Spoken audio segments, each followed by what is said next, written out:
Gold, trusted gold buyers. మీరు తాకట్టు పెట్టిన బంగారాన్ని విడిపించి ఈ రోజు ఉన్న మార్కెట్ ధరకు కొనబడను.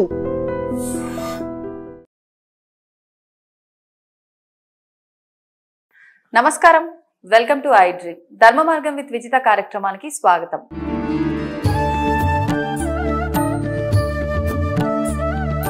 ప్రస్తుతం మనతో పాటు ఉన్నారు ప్రముఖ జ్యోతిష్య వాస్తు పండితులు బ్రహ్మశ్రీ అన్నవరపు తిరుపతి మూర్తి అవధాని గారు. ఇప్పుడు గురువు గారితో మాట్లాడి మరిన్ని విషయాలు తెలుసుకుందాం. నమస్కారం గురుగారు. ఓం శ్రీ మహాగణాధిపతయే నమః.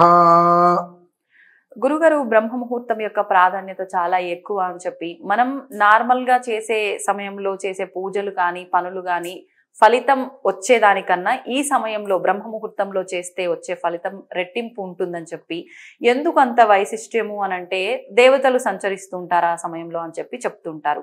అసలు కరెక్ట్ గా బ్రహ్మ ముహూర్త సమయం ఎప్పుడు అని అంటే 3 నుంచి 4 అని చెప్తారు. లేదు అంటే సూర్యోదయానికి ముందర ఒక 40 నిమిషాలు అంటారు. రకరకాలుగా అంటుంటారు. అసలు ఆ సమయం కరెక్ట్ గా ఎప్పుడు, నిజంగా ఆ సమయంలో చేస్తే రెట్టింపు ఫలితం ఉంటుందా, ఎలాంటి ఆరాధనలు చేయాలి? తప్పకుండా.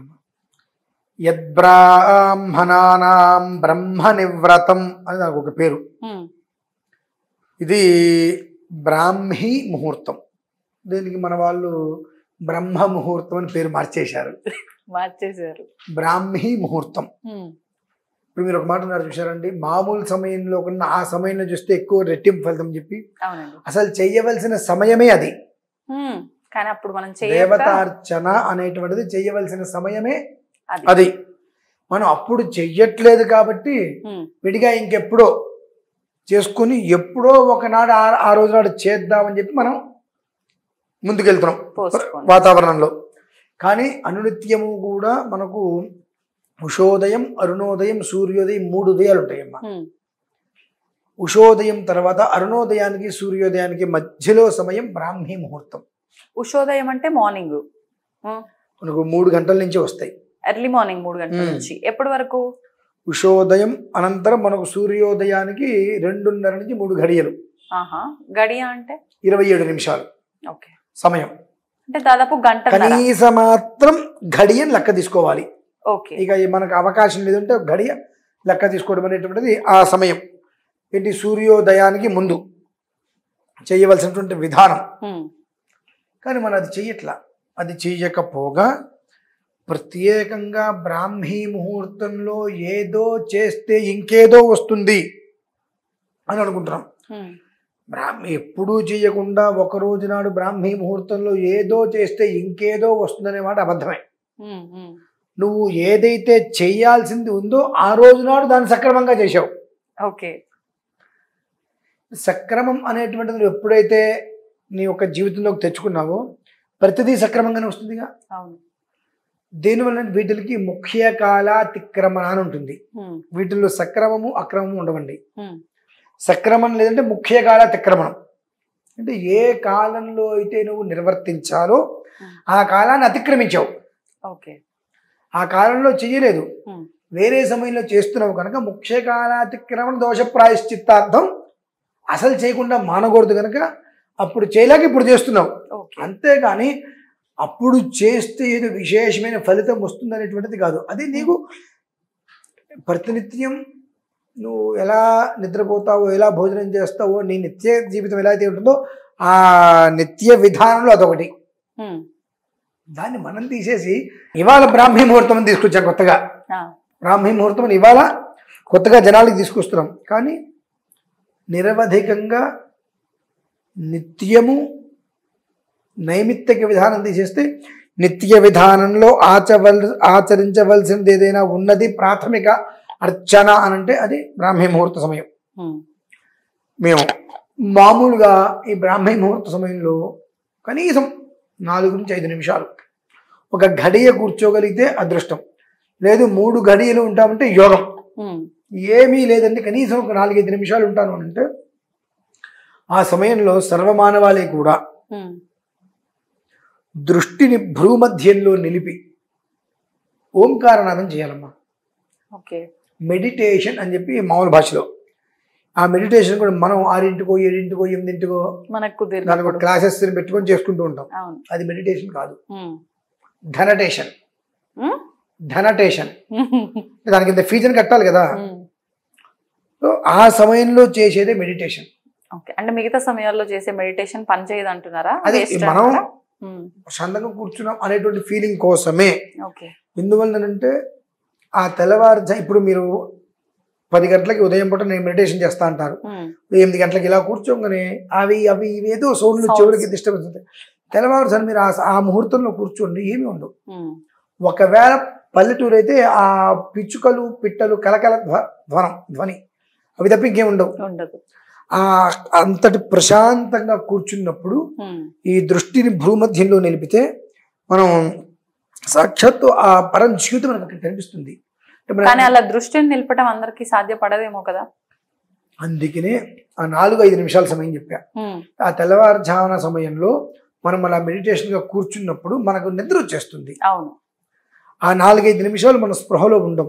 ఆ సమయం చాలమ్మా. మనం అనుకునేటువంటిది ఏది బయట జరిగేటువంటిది మన చెవులకి వినిపించకుండా మనస్సును అలా వదిలేసేస్తే శరీరాన్ని అలా నిద్రలోకి జారుకుంటుంది. కానీ అది నిద్ర కదమ్మా, ఒక యోగం. అది ఇంత సమయం మాత్రమే ఆ యోగం ఉంటుంది. ఆ సమయంలో మీరు చేసేటువంటిది ఒక్కసారి చేసిన 10 టైమ్స్ ఫలితం వస్తుంది. అది అక్కడ మనం చేయవలసింది ఓంకారం. దాన్ని మానసికంగా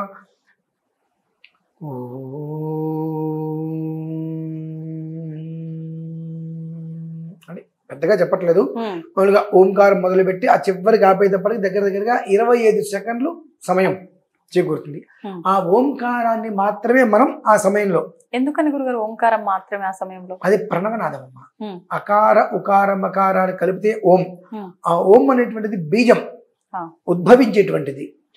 అంటే మనకు జ్ఞానమైన ఏదైనప్పటికీ కూడా వృద్ధి చెందాలి. ఆ సమయంలో చేసేటువంటిది వృద్ధికి ప్రాధాన్యత. బీజం అనేది ఓం. ప్రతి దానికి కూడా సృష్టికి మూలం ఓంకారం. దాన్ని మనం ప్రణవం చేయటం వల్ల ఏమవుతుందంటే మనకు ఏం జరగబోతుంది అనేటువంటి విషయం మన కళ్ళకి తెలిసిపోతుందమ్మా. దాన్ని దివ్య దృష్టి అంటారు చూసారా, అటువంటి ఒకటి మీ భాషలో 6th సెన్స్. అది రీసెంట్ గా మీరు అనుకుంటారు దివ్య దృష్టి. దానివల్ల మనకు జరగబోయేవి తెలుస్తూ ఉంటాయి. 2, మన జీవితం ఏ స్థాయికి మనం మలుచుకోవచ్చు. జ్ఞానం ఉంది. మీకు ఇంట్లో అద్దం ఉందిగా, అద్దం నిండా మట్టి పూసేది మీకు ఏమైనా కనిపిస్తుందా? మట్టే కనిపిస్తుంది. తుడిచేస్తే మన చేతితో తుడుస్తున్నా అంతే ఉంటుంది. అవును, ఒక క్లాతో కాగితం పెట్టి మొత్తం తుడిస్తే అలా ఆ ఓంకార నాదాన్ని ఆ సమయంలో జపం చేయటం వలన ఆ మురికి మొత్తం పోతుందమ్మా. మేము ఆ సమయంలో రుద్రం పారాయణ చేసుకుంటాం. మురికి మొత్తం పోయింది అంటే బింబ ప్రతిబింబం, మనం ఎలా ఉన్నామనేటువంటిది ఎగ్జాక్ట్ ఆపోజిట్ లో మనకు అది కనిపిస్తుంది. మన నిద్రమోహంతో ఉంటే నిద్రమోహమే కనిపిస్తుంది. ఆ ప్రణవనాదం వలన ఎప్పుడూ కూడా వర్చస్సు తేజస్సు యశస్సు, వర్చస్సు తేజస్సు యశస్సు ఈ 3 కూడా మనకు బ్యాలెన్స్డ్గా ఉంటాయి లైఫ్ లో. కొంతమంది అంటుంటారు తొందరపాటు నిర్ణయాలు తీసుకునేవాడు, వాడికి విచక్షణ లేదు అని. అవి మన జోలికి రావమ్మా. ఏ నిర్ణయం అయినా చాలా ప్రశాంతంగా నిర్ణయం తీసుకుంటే మళ్ళీ వెనకడుగా ఇక్కడ అది అవునా కాదా, అవసరమా కాదా అనేటువంటిది ఆ సమయం నిర్ణయిస్తుంది. ఎందువల్లంటే పూర్తిగా మనం దృష్టిని భూమధ్యంలో నిలిపినప్పుడు మనం శరీరాన్ని వదిలేస్తాం. అది ఒక రకమైనటువంటి యోగ స్థితిలోకి వెళ్ళిపోతుంది. ఆ యోగ స్థితిలోకి వెళ్ళిపోయినప్పుడు ఆ విశ్వం ఏదైతే ఉందో ఆ విశ్వం మనతో ఎప్పుడూ అనుసంధానంలోనే ఉంటుంది. అది మనకు తెలుసుకోవడం కష్టం. ఆ సమయంలో ఆ రెండింటిల మధ్యన కాన్వర్సేషన్ జరుగుతుంది.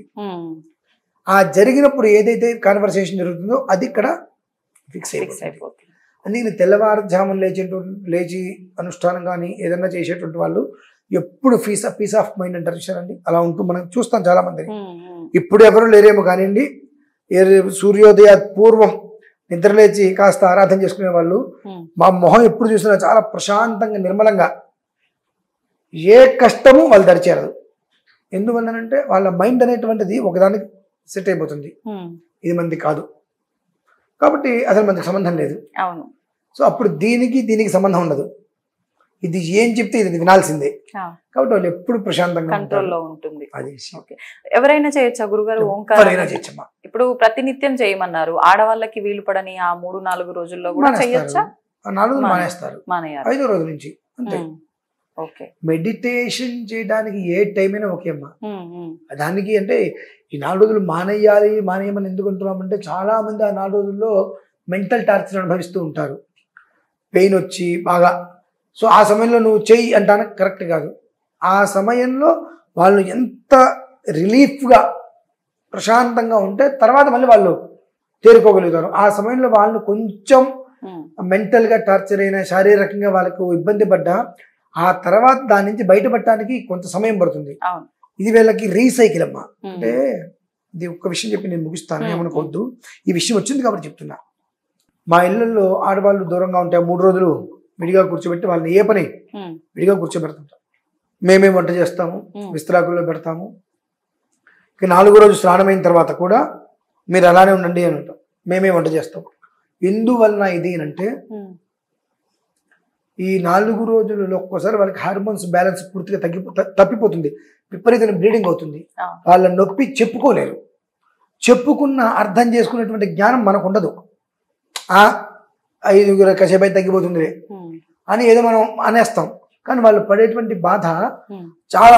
ఆ సమయంలో కూడా వాళ్ళకి ఆ పని ఈ పని లేదని చెప్పి ఎక్కువగా శ్రమ పెట్టడం వలన ఎక్కువ బ్లీడింగ్ అయిపోయి మనిషి నీరసించిపోయి 4వ రోజు స్నానమైన తర్వాత కూడా దాని నుంచి ఆ మనిషి తేరుకోవడానికి 10 days పడుతుంది. తేరుకుని అమ్మాయి అనుకున్నప్పుడు మళ్ళీ వాళ్ళకి ఇదే ప్రారంభమవుతుంది. ఏంటి ఇబ్బంది రావడానికి 4-5 రోజుల ముందు నుంచి నడుము నొప్పి స్టార్ట్ అవుతుంది పాపం వాళ్ళకి. ఇవన్నీ ఎవరికి తెలుస్తాయి? అందుకని ఆ 4 రోజులు వాళ్ళని అసలు కంప్లీట్గా రిలాక్స్. నువ్వు టీవీ చూస్తావా నీ ఇష్టం, అక్కడి నుంచి కదలకు, నువ్వు ఏం చేసుకుంటావు చేసుకో, ఏ పని చేయొద్దు అని వాళ్ళకి వదిలేస్తే ఆ శరీరం అనేటువంటిది ఒక వ్యవస్థగా ఏర్పడిపోతుంది. 5వ రోజు నుంచి మళ్ళీ పూర్తిగా ఆ వ్యతిరేక దిశ నుంచి మారి సబ్జ రేఖలో తిరగడానికి అది ఉపయోగపడుతుంది. కాబట్టి ఆ 4 రోజులు మాత్రం వాళ్ళకి పూర్తిగా విశ్రాంతి ఇచ్చి 5వ రోజు నుంచి మళ్ళీ వాళ్ళు కూర్చోవచ్చు. అలా కూర్చోవడం వాళ్ళు మొదలు చేసుకుంటే ఆటోమేటిక్గా అది కూడా వాళ్ళకి సెట్ అయిపోతుంది.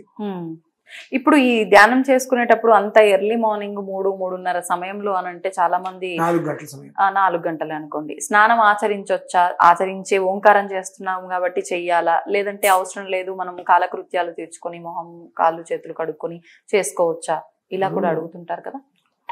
మేమైతే ఏది ఏమైనా స్నానం చేయవలసిందే అందరికీ. అంటే మేము ఆ సమయంలో ఆరాధన చేస్తాం కాబట్టి స్నానం చేయాలి. మెడిటేషన్ చేసే వాళ్ళకి స్నానంతో పని లేదమ్మా, అవసరం లేదు. శుభ్రంగా మనస్సు శుచిగా ఉండాలి. బ్రష్ చేసుకొని కాలకృత్యాలు తీర్చుకొని మోకాళ్ళు చేతులు కడుక్కొని హాయిగా వచ్చి ప్రశాంతంగా కాలకృత్యాలు తీర్చుకొని వచ్చి మనం మెడిటేషన్ చేసుకోవచ్చు. అక్కడ మనకు కావాల్సింది mind refresh. Meditation meaning mind refresh. ఎప్పటికప్పుడు అప్డేట్ కావాలి. అది అప్డేట్ కావాలంటే ఇక్కడ ఎలాంటి టెన్షన్స్ ఉండకూడదు. ఆ టెన్షన్స్ లేకుండా ఉండాలంటే ఆ సమయంలో చుట్టుపక్కల జరిగేటువంటి ఈ చిటికి సౌండ్ కూడా మనకు రాదు కనుక మనకు చిటికేయటం రాదులేండి, అందుకే సౌండ్ రాదా. ఆ చిటికి సౌండ్ కూడా మనకు రాదు కనుక మైండ్ చాలా పీస్ఫుల్గా ఉంటుంది. ఆ సమయంలో ప్రశాంతంగా మనం కూర్చుని అన్నిటిని వదిలేస్తే ఈ 2 కళ్ళు భూమధ్యాన్ని చూస్తున్నప్పుడు మైండ్ అలా నిద్రలోకి జారిపోతుంది. జారిపోయినప్పుడు ఆ విశ్వం అనేటువంటిది మనతో పూర్తిగా కాన్వర్సేషన్ జరుగుతుంది. అది ఏదైతే చెబుతుందో దానికి మన మైండ్ రోజు రోజు రోజు రోజు రోజు రోజు రోజు సెట్ అయిపోతుంది. ఆ తర్వాత ఇక దేనికి ఎమోషనల్ కావు. మెడిటేషన్ ఈ బ్రాహ్మీ ముహూర్తంలో చేసేటువంటి దీనివల్ల ఏంటి మనకు యూజ్ అంటే ఎమోషనల్గా ఫీల్ అయిపోం. ఒక మనిషికి చాలా దగ్గరగా బాండింగ్ అయిపోతాం. ఒకవేళ తేడా వచ్చింది అదే నవ్వుతూ పక్కకి వెళ్ళేస్తుంది. సో ఎవరైనా ఏదైనా చెప్పినా అది నిజమవుతాం, మనం వెళ్ళాం, కోపాలు వచ్చేస్తాయి, విడిపోతాం. సో అటువంటి స్టేజ్లో కూడా ఈ సమయంలో వీళ్ళు చేసిన దానివల్ల ఓకే ఏదో జరగడం జరిగింది, నువ్వేంటి అని గొడవలు వస్తాయి. కొన్ని రోజులు మనం దూరాన్ని మెయింటైన్ నవ్వుతూ మాట్లాడదాం, దూరాన్ని మెయింటైన్ చేద్దాం. సో ఒక 10 రోజులకి 20 రోజులకి 30 రోజులు తేడా తెలిసిపోతుంది ఎవరు ఏంటనేటువంటి విషయం. అప్పుడు మళ్ళీ చక్కగా మన ప్రేమగా దగ్గరికి రావచ్చు. నువ్వెంత అంటే మళ్ళీ తప్పు కాదని తెలిసినా మనం తొందరపాటు నిర్ణయం తీసుకున్నాం కాబట్టి మాట్లాడలేము. సో ఇటువంటివి జ్ఞానం అనేటువంటి వృద్ధి తీసుకొచ్చి మనిషికి బ్యాలెన్స్డ్ లైఫ్ని ఇస్తుందమ్మా. అది. ధన్యవాదాలు గురుగారు, చాలా మంచి విషయాలు తెలియజేశారు. తవ్వుతూనే శివలింగం. పరమాత్మకు జీవా. సరే దాన్ని అట్లా కప్పేసేయండి, చూపించదండి. Is there. మూర్తి పూజ కాదు, సాక్షాత్ బ్రజేంద్ర నందన భగవాన్ ఉన్నారు మూర్తిలో. ఏమీ ఆశించకుండా ఆరాధించే వాళ్ళు కూడా ఉన్నారా ప్రభుజీ? నిజమైన భక్తి అంటే మనకు తెలియదు కాబట్టి